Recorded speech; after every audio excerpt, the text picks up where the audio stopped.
अस्सलामु अलैकुम वरहमतुल्लाहि वबरकातुहू। खुशी हैप्पी अपडेट्स आपकी खिदमत में हाज़िर है। पहले आपको सिर्फ एक आयत का तर्जुमा आपके साथ शेयर किया था।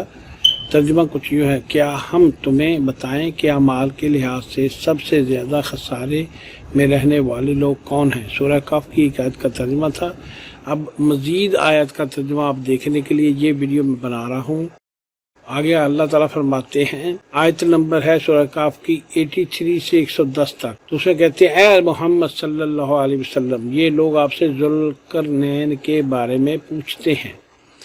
इनसे कहें कि मैं तुम्हें उसका कुछ हाल सुनाता हूँ। बिलाशुबा हमने उसे जमीन में बड़ा इक़्तिदार अता किया था और हर किस्म के असबाब व वसाइल बख्शे। चुनाचे उसने पहले मगरब की तरफ एक मुहिम की तैयारी की, यहाँ तक कि जब वो सूरज गरूब होने की जगह तक पहुँच गया तो सूरज को स्याह पानी में डूबते देखा।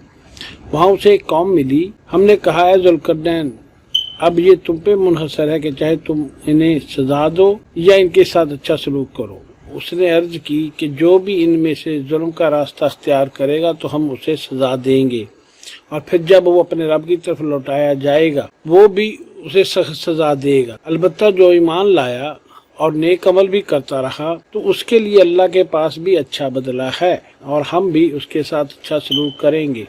फिर उसने मशरक की तरफ एक मुहिम की तैयारी की, यहाँ तक कि जब वो सूरज के तुलू होने की जगह तक जा पहुँचा उसे एक ऐसी कौम पर तुलू होते पाया जिनको हमने धूप से बचने का कोई फन नहीं सिखाया था। यहाँ भी जुल्करनैन ने लोगों के साथ अच्छा सलूक किया और हम उसके सारे अमाल से पूरी तरह बाखबर थे। फिर उसने एक और मुहिम की तैयारी की, यहाँ तक कि जब वो दो पहाड़ों के दरमियान की जगह तक पहुँच गया, वहाँ उसने एक ऐसी कौम को पाया जो मुश्किल से ही कोई बात समझती थी। उन्होंने दरखास्त की कि ऐ जुल्करनैन, याजूज और माजूज इस सरजमीन पे बहुत फसाद फैलाते हैं। अगर हम आपको कुछ माल की पेशकश करें तो क्या आप हमारे और उनके दरमियान कोई दीवार बनाकर दे सकते हैं। जुल्करनैन ने जवाब दिया कि जो कुछ मेरे रब ने मुझे दे रखा है वो काफी है। अलबत्ता तुम अफरादी कुव्वत से मेरी मदद करो, मैं तुम्हारे और उनके दरमियान एक मजबूत दीवार बना दूंगा। बस तुम मुझे लोहे के बड़े बड़े तख्ते ला कर दो। यहाँ तक कि जब दोनों पहाड़ों के दरमियान की जगह को इनसे भर दिया गया,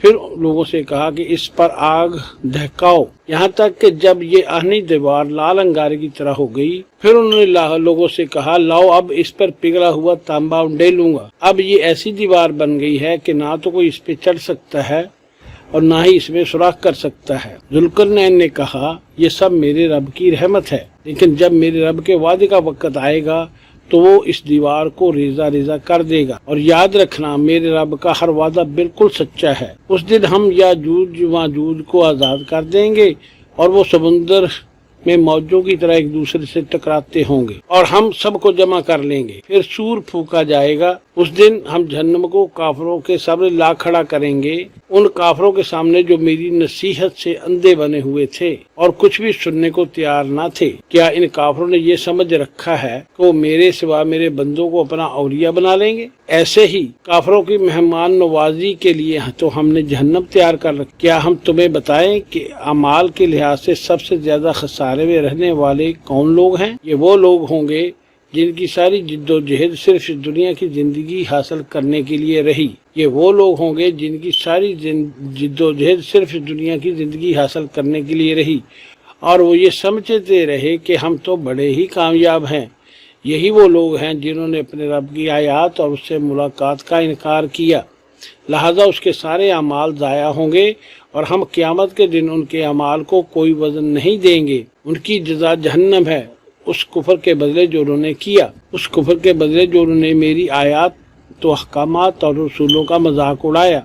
अलबत्ता जो लोग भी ईमान लाए और अच्छे काम भी करते रहे, उनकी मेहमान नवाजी के लिए जन्नतुल फिरदौस के बाग होंगे। मेहमान नवाजी होगी और वो हमेशा हमेशा वहाँ रहेंगे और वहाँ से कहीं और जाने का उनके दिल ही नहीं करेगा। उनका दिल करेगा ही नहीं कि कहीं और चले जाएं। तो अल्लाह ताला हमारे दिल में जन्नत का शौक पैदा करे और अच्छे नेक और अच्छे अमाल करने की हिम्मत और तौफीक अता फरमाए। अल्लाह आपको, आपकी फैमिली को दुनिया और आखिरत की भलाई, नेकी और आफियत अता करे।